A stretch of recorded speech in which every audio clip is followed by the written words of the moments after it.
Hay tres personas en la deidad. Mejor dicho, tres manifestaciones de la sola persona en la deidad. Y todas esas cosas, ¿ven? Ahora, así como Jesús vino la primera vez, Él ha estado aquí una vez. ¿No ha estado? Él vino para redimir a su novia. Él viene la segunda vez para recibir a su novia, arrebatarla, para un encuentro en el aire, y viene la tercera vez con su novia como rey y reina. ¿Ven? Así que entonces también hay tres, las tres manifestaciones de Dios. Dios mismo se manifestó una vez en la dispensación del Padre, mientras guiaba a los hijos de Israel. La siguiente vez que Dios mismo se manifestó fue en la dispensación del Hijo, el Señor Jesucristo. La tercera vez que Dios mismo se manifestó es con nosotros ahora, el Espíritu Santo. ¿Ven? Tres manifestaciones, todo en tres. Ahora, entremos en nuestra lección. ¿A cuánto les gusta leer la Biblia y solo... yo sencillamente la amo. Si es la voluntad de Dios, cuando regrese, yo voy a tomar un pequeño descanso ahora, por una semana o dos. Así que cuando regrese, si es la voluntad de Dios, yo quiero llevar a cabo un avivamiento aquí en el tabernáculo, solo un avivamiento de enseñanza, y vamos a tomar alguna parte en la Biblia y solo seguir por toda nuestra... ¿Recuerdan? ¿Cuántos que tienen mucho tiempo aquí recuerdan cuando solíamos tomar como el libro de Éxodo y estudiarlo, quizás por meses y meses, y nunca salíamos de Éxodo? Yo entré en Job en una ocasión y casi nunca salí, ¿recuerdan eso? Una señora me escribió una carta, decía, hermano Branham, ¿va usted a quitar a Job del montón de ceniza? Yo continué con ese solo tema del pobre Job sentado allí sobre el montón de ceniza. Ustedes saben, todos sus amigos lo desampararon, fue herido por una sarna maligna y todo. Yo sentía mucha lástima por Job hasta que y luego cómo el Señor cambió y lo bendijo porque él vivió lo mejor que sabía bajo el holocausto. Eso es todo lo que él sabía, y él, para confesar sus pecados, y él fue y tomó a sus hijos y ofreció un sacrificio. Dijo, ellos pudieron haber pecado secretamente y ellos no lo saben.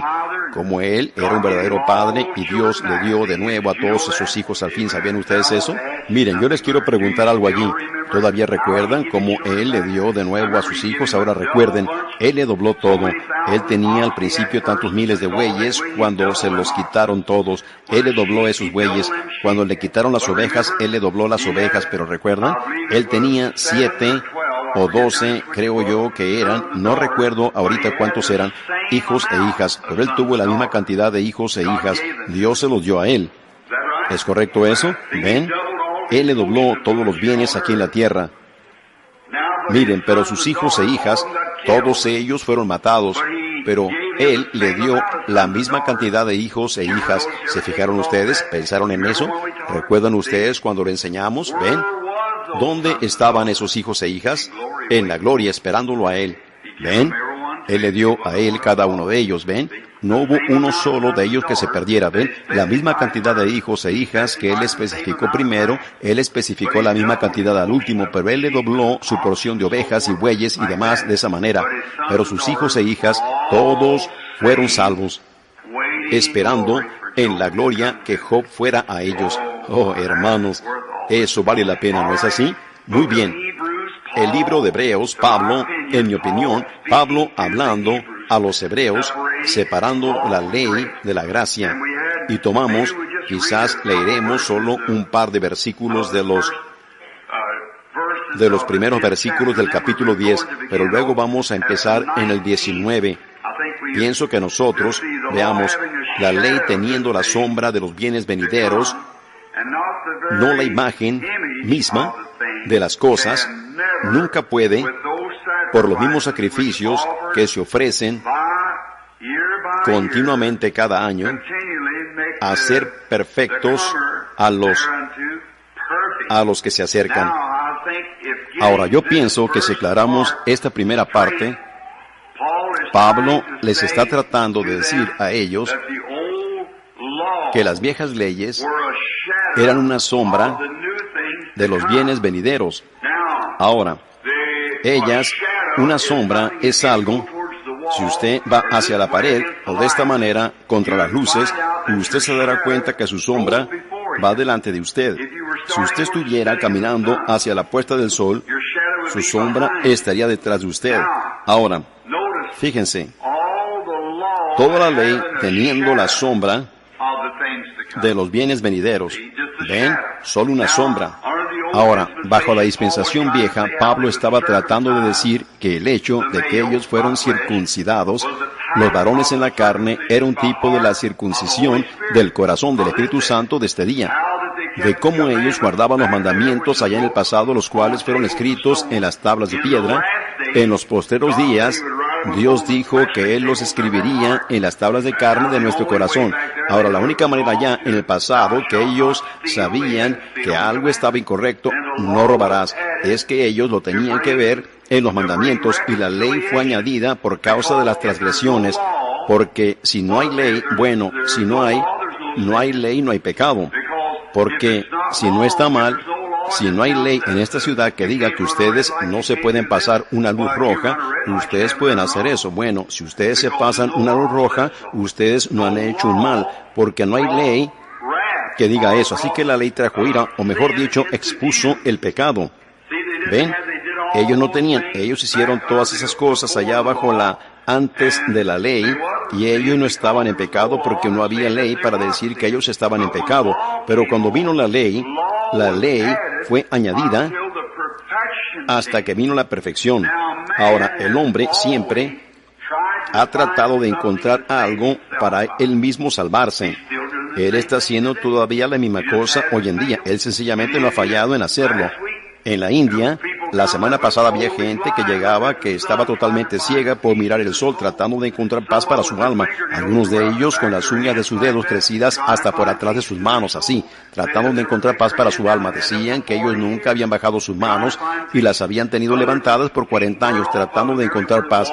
Otros casi habían quemado completamente sus pies, pues ellos habían caminado sobre brasas calientes para tratar de encontrar paz, para pacificarse con los dioses de ellos. Se acuestan en vidrio, en botellas quebradas y cosas, se acuestan en madera con clavos y todo, tratando de encontrar paz. Y no hay paz para ellos porque todo es idolatría. Y nosotros aquí en América no cruzamos la calle para encontrar paz para nuestra alma del verdadero y genuino Dios viviente. Correcto.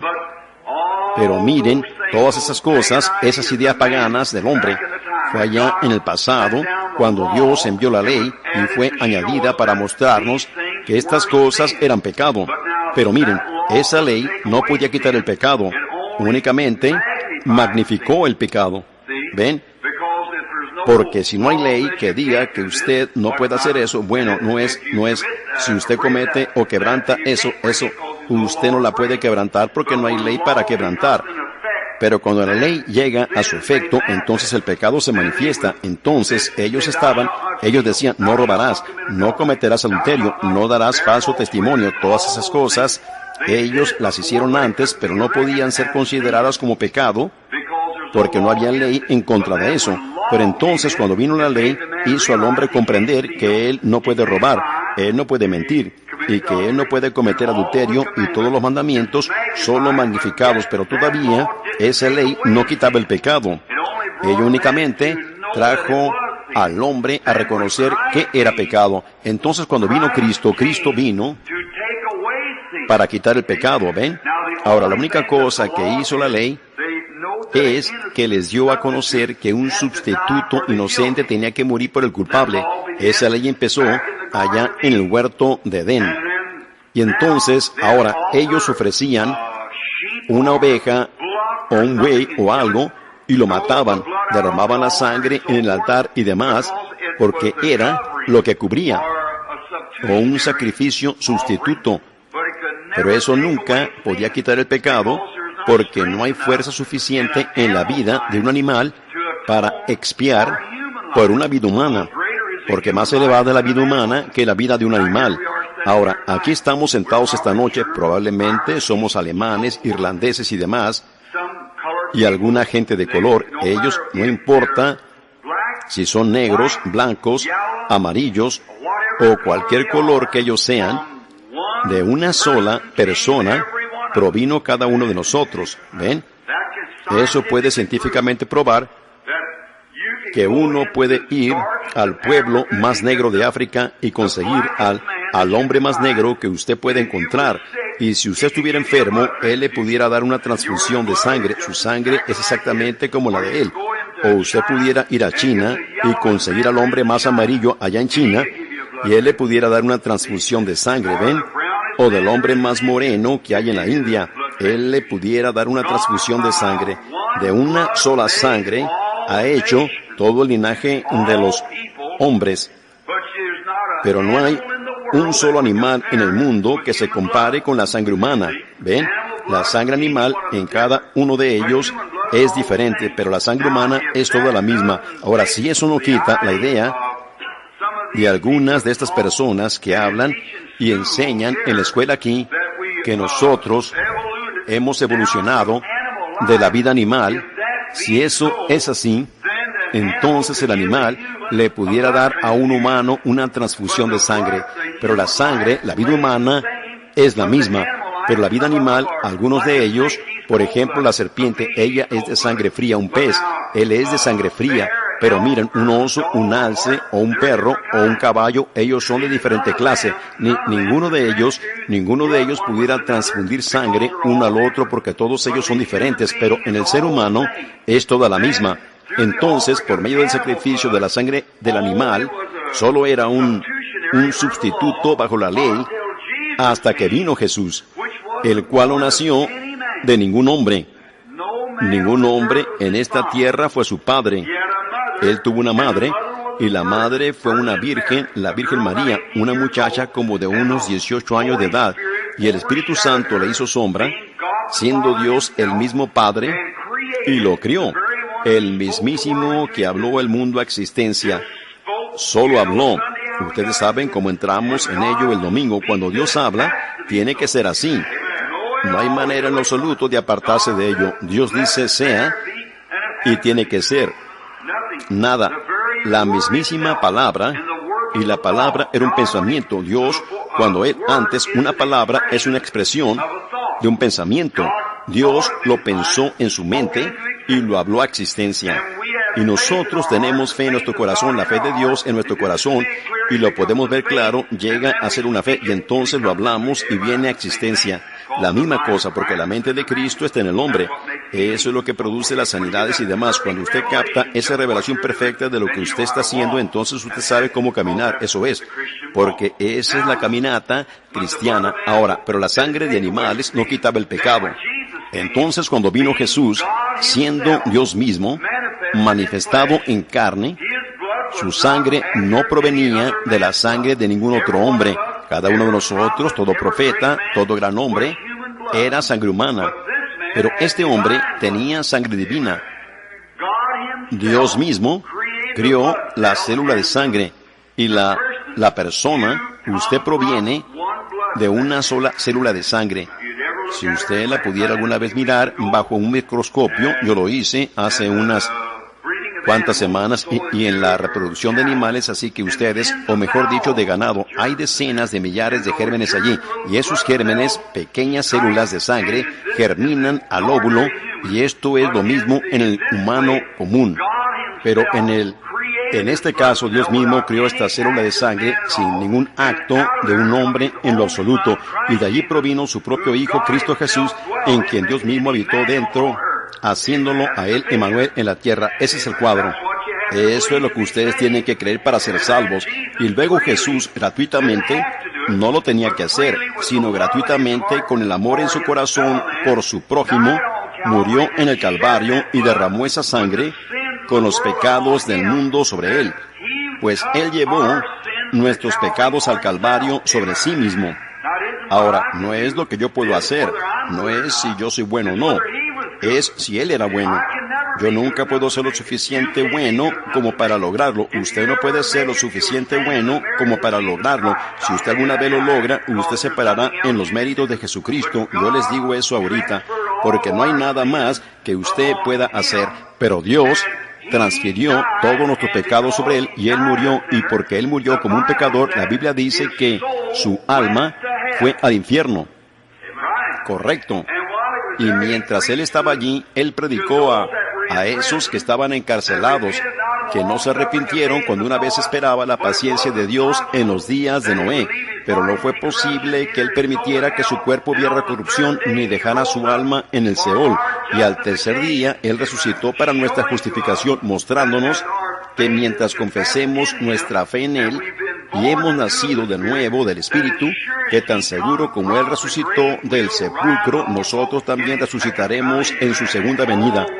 Oh, qué esperanza tan perfecta. Oh, cuando uno ve las religiones del mundo y sus supersticiones, y luego ve que nuestra salvación y esperanza sólida está basada sobre un principio fundamental, que todos los demonios del infierno no lo pueden derrumbar. Ustedes las pueden ver, son hermosas. La religión de Buda es una religión hermosa, la religión hindú es una religión hermosa, pero hermano, ellas están tan sin vida como pueden estar. ¿En dónde está la vida? La vida está en la sangre. La sangre es la vida, y ese es el único hombre que pudo sangrar la clase correcta de sangre, porque él era la propia sangre de Dios, y él sangró la sangre que los redimió a ustedes y a mí. Y así es que nuestra salvación está en Cristo Jesús, en lo que Él hizo por nosotros en el Calvario. No importa cuán vil hayamos llegado a ser, cuán inmoral hayamos llegado a ser, cuánto nos hayamos contaminado, cuando miramos al Calvario con un corazón verdadero y confesamos nuestros pecados allí en el Calvario, eso lo concluye. Eso es correcto. En cuanto sale su confesión de los labios de usted, Dios está obligado a contestarle, correcto. Oh, cuando yo pienso eso. Oh, con razón Pablo dijo, yo estuve allí en el recinto el otro día en donde le cortaron su cabeza y la arrojaron en la alcantarilla. Yo pensé justo antes, él dijo, ¿dónde está, oh muerte, tu aguijón? ¿Dónde, oh sepulcro, tu victoria? Mas gracias sean dadas a Dios que nos da la victoria por medio de nuestro Señor Jesucristo. ¿Ven? Eso sencillamente se ancla. Oh, eso es de lo que a mí me gusta hablar. Escuchen, algunos de los jóvenes, usted puede estar joven y eso puede ser perecedero y usted realmente no lo nota, pero espere un tiempecito cuando esté en el hospital y el doctor le diga a usted que tiene 2 días para vivir o 2 horas. Espere un tiempecito cuando su corazón empiece a omitir un latido y usted lo sienta en el pulso de su muñeca. Oh, hermano, usted lo estará buscando con todo entonces. ¿Qué va a significar toda la vida entonces? Se terminó. Espere cuando el cabello en su cabeza se empiece a volver cano y usted comprenda que se está enfrentando a una eternidad sin fin allá, y esa alma que ahora vive dentro de usted se está desprendiendo como cuando un diente es extraído, sacado de usted así, para entrar en alguna parte que no sabe a dónde usted va. Más le vale que usted lo piense ahorita y lo concluya ahorita, porque usted pudiera ser desprendido de esa manera sin aún tener una oportunidad para arrepentirse. Así que enmiéndese ahorita. No hay una excusa para la gente americana. Esos paganos de Sudáfrica y de la India, muy allá, se levantarán en el juicio y condenarán esta generación, porque nosotros tenemos luz y el Evangelio e iglesias y bendiciones y todo aquí, y rehusamos aceptarlo. Allí es en donde está el problema, amigo. Ahora, yo digo eso precipitadamente porque es para su bien. ¿Ven? Porque usted debe hacer eso. Ahora, la ley teniendo una sombra. Oh, cuando yo pienso eso. La ley teniendo una sombra de los bienes venideros. Miren lo que ofreció la ley. Abran al capítulo siguiente, el capítulo 11 de Hebreos. Miren lo que hizo Daniel bajo la ley. Miren lo que hizo Enoc bajo la ley. Miren lo que hizo Moisés bajo la ley. Entonces, si él estaba viviendo únicamente en las sombras de la expiación, ¿qué debería hacer la iglesia cristiana hoy día con la realidad de la resurrección del Señor Jesucristo? ¿En dónde estamos parados esta noche, amigos? Déjenme decirles, eso debería hacer que todo cristiano se ciña la armadura. Allí ella dice, vestidos de toda la armadura de Dios y estén seguros de traer la coraza y el yelmo y el escudo y todas esas cosas. Pablo lo compara a un soldado que va a la batalla y cuando vengan las acechanzas del enemigo, alcen su escudo y vayan a enfrentarlo. Ahora, si la ley pudo producir eso, ¿qué debería producir la realidad de la sangre de Jesucristo? Cuando una letra muerta hace eso, ¿qué debería producir la fuerza y el poder y el espíritu de la resurrección del Señor Jesucristo? Ahora, nosotros deberíamos venir a la iglesia con mucha reverencia. Deberíamos entrar a la iglesia como verdaderos santos de Dios. Entrar y tomar nuestra posición y mantener nuestras mentes en Cristo. Deberíamos desechar todo lo del mundo así. Y si ustedes realmente han nacido de nuevo, esto pudiera cortar ahora un poquito, pero ustedes saben que esta es la casa de corrección. Si ustedes realmente ha nacido del Espíritu de Dios, ahí es en donde su corazón está de todas maneras. Eso es lo que sus pensamientos están anclados allí. Ven, si ustedes alguna vez, Jesús dijo, el que oye mi palabra y cree al que me envió, tiene vida eterna. El que oye mi palabra y cree. Ahora, si ustedes están creyendo correctamente, si ustedes solo lo confiesan con sus labios, no les hará mucho bien, pero de su corazón, si ustedes creen que Jesús es el Hijo de Dios, ustedes no pueden vivir la misma vida que una vez vivieron. Ustedes no pueden, si alguna vez captan una verdadera visión del Calvario. Ahora, si ustedes solo lo toman de una manera descuidada, ustedes solo se están engañando a ustedes mismos. Pero cuando ustedes realmente captan una visión de lo que era Jesús, oh, hermanos, cómo me gustaría predicar la deidad suprema de Jesucristo. Si ustedes pudieran alguna vez comprender quién era Él y lo que Él hizo por ustedes, hombres y mujeres, sus corazones se esgarrarían dentro de ustedes y estarían dispuestos a tirar la basura del mundo para vivir para Él. Oh, cuán maravilloso y qué persona era Él.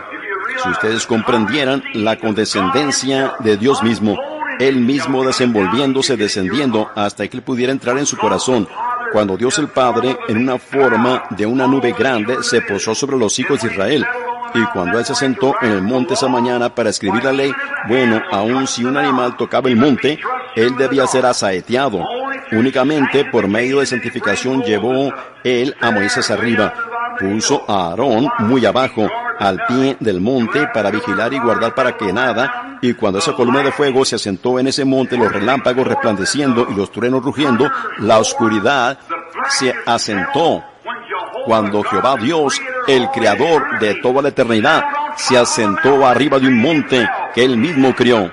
La espesura de las nubes, los relámpagos resplandeciendo, el sacudimiento de la tierra, al grado que los israelitas, parados allá en el campamento con un sacrificio sangrante alrededor de ellos, dijeron que Moisés hable y no Dios. No sea que muramos. Piensen en eso. Ese mismo gran ser todopoderoso se humilló Él mismo, y Él mismo se desenvolvió y entró en un cuerpo de carne que todo hombre podía tocar con sus manos. ¿Qué estaba haciendo Él? Abriéndose paso, tratando de entrar en el hombre. Entonces, después que Él fue y ofreció su propia sangre, cuando ninguna otra sangre lo podía lograr, con razón Él era el premio sin precio del cielo. Con razón Él era el Rey de todos los reyes. Cuando Él mismo se desenvolvió y descendió, y Él mismo se sometió en las manos de hombres pecaminosos para ser golpeado y escupido y molido y colgado en la cruz para morir.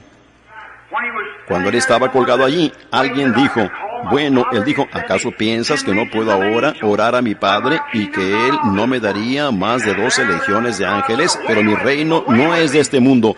Y ahí esas multitudes dijeron, fuera con este, fuera con este. ¿Por qué Él no se volteó y dijo, fuera con ustedes?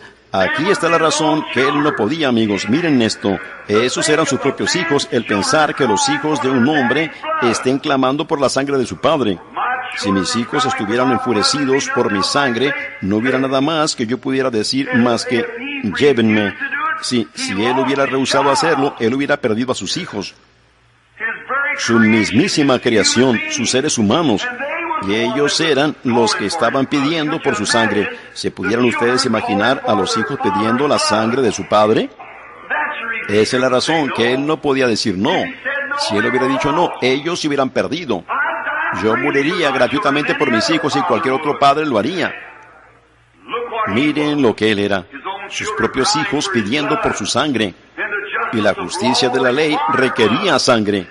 Y la sangre de ovejas no lo podía lograr, la sangre de machos cabríos no lo podía lograr, la sangre del ganado no lo podía lograr, sino la sangre de Dios mismo lo tenía que lograr. Y Dios hizo carne, vivió aquí en la tierra, esa gran persona tronando arriba del monte Sinaí, estuvo aquí en carne en ese entonces. Entonces Él abrió el camino para que Él pudiera venir y vivir en su corazón. Y ahora ese mismo espíritu que tronó desde el monte Sinaí está viviendo en el corazón humano. ¡Qué maravilloso! ¡Qué cosa! Eso debería hacer saltar a todo corazón al pensar de ello. Ahora, pasando rápidamente, Pablo sigue adelante en el versículo 5 y 6. Aquí estamos tratando de llegar al 19 para que nos podamos apurar esta noche el 5 y el 6. Y en los que siguen, él estaba hablando de cómo la ley era la sombra. Como en el Antiguo Testamento, nosotros pasamos por eso el otro día. Fue hace unos cuantos meses en la escuela dominical. El hombre estaba bajo un pecado. Digamos que él cometió adulterio, o que robó, o quebrantó el día de reposo, o algún otro mandamiento. Entonces él tenía que conseguir un cordero, y él tenía que llevar ese cordero a los ancianos, y ellos tenían que examinar ese cordero. El cordero tenía que ser sin mancha, tenía que ser sin defecto en él. Miren la significancia aquí. El cordero tenía que ser sin mancha para una persona manchada. Amén. Yo espero que ustedes lo vean. Hermanos, yo recuerdo una pequeña historia, yo no sé si se las he contado a ustedes o no, solo es una pequeña historia de ficción que bajo la ley, si la yegua tenía un potrillo y él era un mulo, ustedes saben, y tenía sus orejas caídas y sus rodillas golpeaban, y era visco, un mulo que se miraba horrible. Bueno, ese mulo, si él se pudiera haber mirado a él mismo, hubiera dicho, ¿qué cosa? Cuando venga el dueño aquí, él me matará porque él no me alimentará, yo no soy digno de vivir, mírame, qué cosa tan horrible soy. Pero si la madre le pudiera responder al mulito, ella le diría, espera un momento, cariño, tú sí puedes vivir, porque tú eres mi primogénito, y tú tienes una primogenitura. Ahora, cuando venga el dueño y te mire en tu condición, él tiene que regresar y conseguir un cordero sin mancha en él y matarlo para que ese mulo deforme y horrible pueda vivir. Ven ustedes, el sacerdote nunca vio al mulo, él vio al cordero. No era si el mulo era perfecto, tenía que ser un cordero perfecto. Yo espero que ustedes lo vean. No es si ustedes son lo suficiente buenos como para ser un cristiano, no. Es si él era lo suficiente bueno, si Dios lo aceptó a él y su sangre hace una expiación. Dios no lo ve a usted, él ve al cordero. Hermanos, entonces ese mulito podía parar su cola en el aire y relinchar y brincar y correr por todo el campo, disfrutar un buen momento. Él va a vivir, pero uno perfecto tenía que morir por el imperfecto. Ese era yo, William Branham. Nada bueno, ni digno de vivir, digno de ir al infierno, nacido en una familia pecaminosa, criado como un pecador, nada bueno en lo absoluto, ni una buena cosa tocante a mí, correcto. Pero un día yo lo acepté, aleluya, cuando Dios miró a Cristo y Cristo tomó mi lugar. Entonces Dios no me ve a mí, Él ve al perfecto. Entonces mientras yo esté aquí, en Él, entonces yo soy perfeccionado, no en mí mismo, sino en Él. No en mi perfección, yo no tengo ninguna. Ustedes no tienen ninguna, pero es su perfección. Por lo tanto, Jesús no cometió un error cuando Él dijo, sed pues vosotros perfectos, como vuestro Padre que está en los cielos es perfecto. ¿Y cómo puede un ser humano ser perfecto? Él puede ser perfecto por su fe perfecta, descansando en Él, diciendo, Él pagó el precio por mí. Jesús todo pagó, todo lo que a Él yo debo. El pecado había dejado una mancha carmesí. Él la lavó dejándola blanca como la nieve. Hermanos, eso nos hace a todos nosotros metodistas que gritemos. ¿No nos hace? Cuando ustedes piensan de eso, yo creo en eso. Yo creo en una experiencia chapada a la antigua de gritar. Sí, señor, si los niños reciben la clase correcta de vitaminas, ellos siempre se sienten bien. Ustedes saben lo que quiero decir. Necesitamos algunas vitaminas espirituales en las iglesias hoy día. ¿No creen ustedes así?